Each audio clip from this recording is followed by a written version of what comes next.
I know, it's time to get to the no half-step in hockey coverage, so let me deliver the goods. Time for operation number 684. That's right, it's show number 684 for the Renegades. Pucking at this moment in hockey history, the Nashville Predators currently find themselves in 5th place in the Central Division. After 24 games played, they have a record of 12-10-2, 26 points, has them 1 point behind the 4th place Colorado Avalanche, 2 points behind the 3rd place Minnesota Wild, and 9 points behind both Winnipeg and Dallas, who have 35 points and are tied for first place. Winnipeg has played 2 less games than the Dallas Stars, so therefore the Jets are currently sitting in first place. By the way, an impressive record by the Winnipeg Jets through 25 games, 17-7-1 on home ice, 10-3. Going below the Nashville Predators in the division, 6-7-8 is St. Louis, Arizona, and Chicago. St. Louis 2 points behind the Nashville Predators. Arizona and Chicago each at 6 points behind the division. Odd symmetry to the standings in the Central Division at this point. The Nashville Predators have a home record of 7-3-2,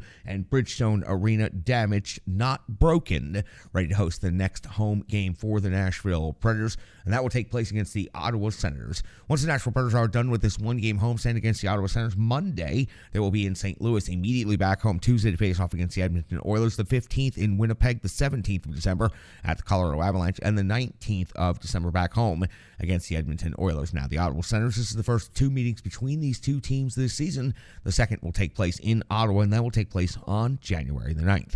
Now, speaking of the Ottawa Senators, they have a record of 10-14-2, only 22 points on the season. That is 8th, which is last in the Atlantic Division. A road record of 4-6-2, a goal differential of -7. Let's take a look at just their most recent action of 5 games. On November the 30th, a 3-1 loss versus the New York Rangers. On the 2nd of December, a 3-2 overtime win versus the New York Rangers. On December the 3rd, a 5-2 win versus San Jose, followed up with a 5-2 loss versus LA. And most recently, on the 8th of December, a 4-3 overtime loss at Dallas. It was Anton Forsberg taking the loss in that game, 28 out of 32. But take note, the Dallas Stars tied for first place in the Central Division. The Ottawa Senators are in last place in the Atlantic Division. That game ended up going to the final seconds of overtime. For the Nashville Predators, injuries are becoming more of an issue now, and they always do for teams as the season goes along.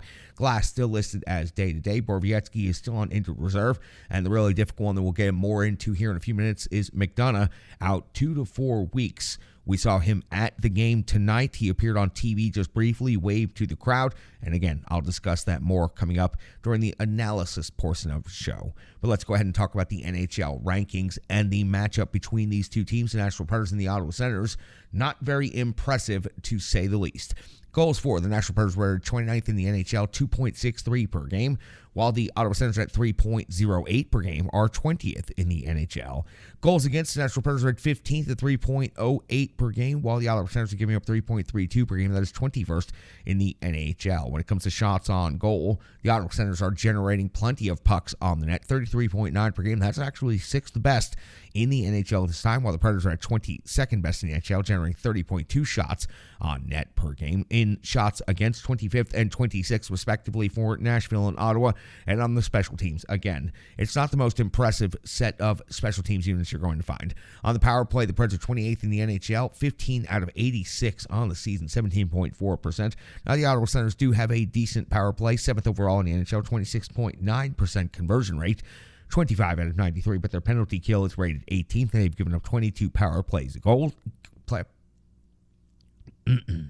And they've given up 22 power play goals against, while the Nashville Predators are 17th in the NHL, and they have given up 18 power play goals against. Now, every team in the NHL has a myriad of high-skilled individuals, and these 2 teams are no exceptions. Take a look at the Ottawa Senators' individual statistics, a last-place team.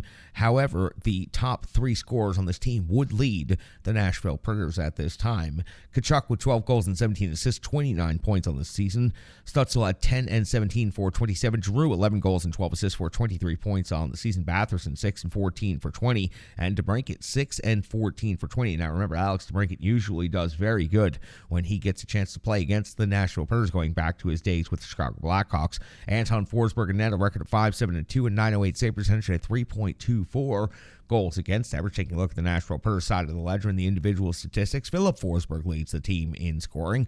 8 plus 15 is 23, so 8 goals and 15 assists, 23 points. Matt Duchene Marchand has 6 goals and 15 assists for 21 points. Roman Josi, the captain, has 6 goals and 14 assists for 20 points. Mikhail Granlund at 4 goals and 14 assists for 18 points. And Ryan Johansson, 7-7 for 14. UC Saros in the season, a record of 9-7-2, 905 save percentage, 3.05 goals against average. That has you all set up for the Nashville Predators versus the Ottawa Senators. An early start Saturday afternoon at Bridgestone Arena. Again, broken but not put out to pasture. Bridgestone Arena stands tall and is ready to host the next home game in the next series of events for the city of Nashville and for the Nashville Predators. A Herculean effort over there by everyone involved with the crew, and they deserve to continue getting stick taps. They didn't stop working when the Nashville Predators went out of town. They'll be working on Bridgestone Arena for weeks, if not months, to come to make sure everything is up and running. That gets you all set up for that game. We got to go back and talk about what happened with the Nashville Predators in the last game of their 3-game road trip in Tampa Bay. We call it the Rebirth Sports full game recap, and that's coming up next.